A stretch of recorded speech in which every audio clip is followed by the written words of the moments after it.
नमस्कार दोस्तों, मैं दिव्या आज आपके लिए लेकर आई हूँ मुंशी प्रेमचंद जी की लिखी कहानी जुड़वा भाई। कभी कभी मूर्ख मर्द जरा जरा सी बात पर औरतों को पीटा करते हैं। एक गांव में ऐसा ही एक किसान था। उसकी औरत से कोई छोटा सा नुकसान भी हो जाता तो वह उसे बगैर मारे ना छोड़ता। एक दिन बछड़ा गाय का दूध पी गया। इस पर किसान इतना झल्लाया कि औरत को कई लातें जमाईं। बेचारी रोती हुई घर से भागी। उसे यह ना मालूम था कि मैं कहाँ जा रही हूँ। वह किसी ऐसी जगह भाग जाना चाहती थी जहाँ उसका शौहर उसे फिर ना पा सके। चलते चलते वह जंगल में पहुंच गई। पहले तो वह बहुत डरी कि कोई जानवर न उठा ले जाए, मगर फिर सोचा, मुझे क्या डर। जब दुनिया में मेरा कोई अपना नहीं है तो मुझे जीकर क्या करना है। मरकर मुसीबत से तो छूट जाऊंगी। मगर उसे कोई जानवर ना मिला और वह रात को एक पेड़ के नीचे सो गई। दूसरे दिन उसने उसी जंगल में एक छोटी सी झोपड़ी बना ली और उसमें रहने लगी। लकड़ी और फूस की कोई कमी थी ही नहीं। मूंछ भी इफरात से थी। दिन भर में झोपड़ी तैयार हो गई। अब वह जंगल में लकड़ियां बटोरती और उन्हें आसपास के गांव में बेचकर खाने पीने का सामान खरीद लाती। इसी तरह उसके दिन कटने लगे। कुछ दिनों के बाद उस औरत के जुड़वा लड़के पैदा हुए। बच्चों को पालने पोसने में उसका बहुत सा वक्त निकल जाता और वह मुश्किल से लकड़ियां बटोर पाती। उसे अब रात को भी काम करना पड़ता, मगर इतनी मुसीबत झेलने पर भी वह अपने शौहर के घर न जाती थी। एक दिन वह दोनों बच्चों को लिए सो रही थी। गर्मी की रात थी। उसने हवा के लिए झोपड़ी का दरवाज़ा खुला छोड़ दिया था। अचानक रोने की आवाज़ सुनकर उसकी नींद टूट गई तो देखा कि एक बड़ा भारी भालू उसके एक बच्चे को उठाए लिए जा रहा है। उसके पीछे पीछे दौड़ी, मगर भालू जंगल में न जाने कहाँ घुस गया। बेचारी छाती पीट पीट कर रोने लगी। थोड़ी देर में उसे दूसरे लड़के की याद आई। भागती हुई झोपड़ी में आई, मगर देखा कि दूसरे लड़के का भी पता नहीं। फिर छाती पीटने लगी। जिंदगी का यही एक सहारा था, वह भी जाता रहा। वह दुख की मारी दूसरे ही दिन मर गई।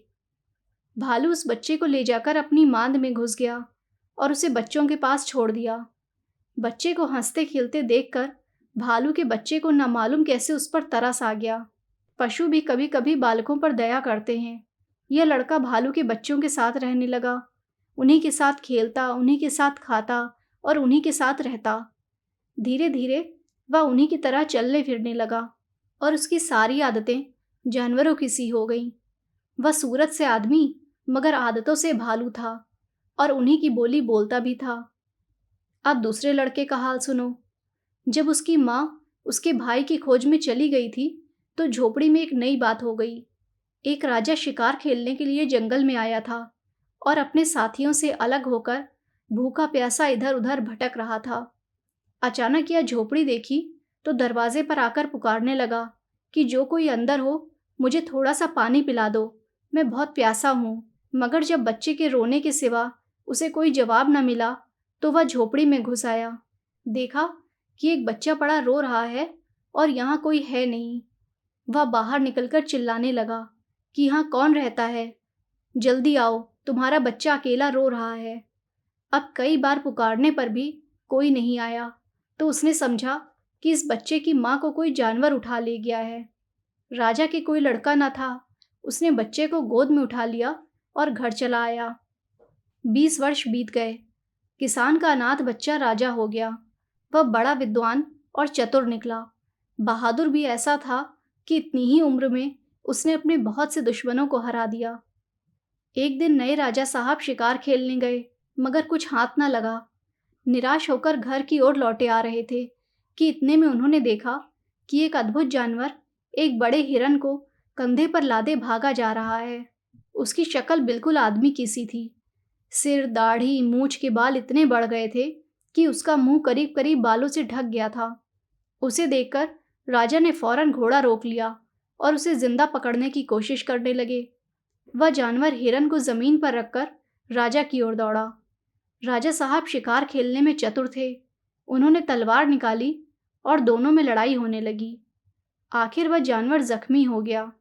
राजा साहब ने उसे अपने घोड़े पर लाद लिया और अपने घर लाए। कुछ दिनों तक तो वह पिंजड़े में बंद रखा गया, फिर कभी कभी बाहर निकाला जाने लगा। धीरे धीरे उसकी आदतें बदलने लगीं। वह आदमियों की तरह चलने लगा और आदमियों की तरह बोलने भी लगा। उसके बाल काट दिए गए और कपड़े पहना दिए गए। देखने वालों को अचंभा होता था कि इस जंगली आदमी की सूरत राजा साहब से इतनी मिलती है, मगर ये किसे मालूम था कि वह राजा साहब का जुड़वा भाई है जिसे भालू उठा ले गया था। धन्यवाद।